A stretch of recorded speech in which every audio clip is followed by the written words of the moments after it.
અમરેલી શહેરમાં નગરપાલિકા અને વહીવટી તંત્ર દ્વારા ગેરકાયદેસર દબાણો સામે મોટી ડિમોલિશન કાર્યવાહી હાથ ધરવામાં આવી છે। શહેરના લાઠી રોડ અને કુકાવાવ રોડ વિસ્તારમાં લાંબા સમયથી ઊભા રહેલા ગેરકાયદેસર દબાણો દૂર કરવા માટે અગાઉ નોટિસ આપવામાં આવી હતી। લગભગ 100 જેટલા દબાણો હટાવવા માટે આર&બી વિભાગ, રેવન્યુ અને પીજીવીસીએલ, નગરપાલિકા અને પોલીસ તંત્રની સંયુક્ત ટીમે કામગીરી હાથ ધરી છે। નોટિસ બાદ મોટા ભાગના દબાણકારોએ સ્વૈચ્છિક રીતે પોતાનું દબાણ હટાવી દીધું છે।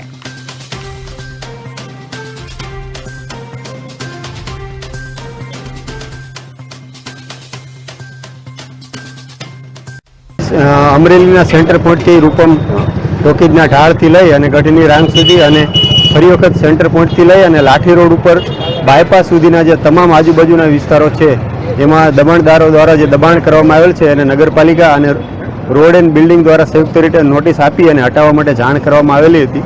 આજે લગભગ મોટાભાગના લોકોએ સ્વૈચ્છિક રીતે દબાણ હટાવી લીધું છે, છતાં પણ જે કોઈ બાકી રહી ગયા હોય એને આજે બંને વિભાગ દ્વારા સંયુક્ત રીતે પોલીસ અને વહીવટી તંત્ર લો એન્ડ ઓર્ડરની સાથે હટાવવાની કામગીરી ચાલી રહી છે।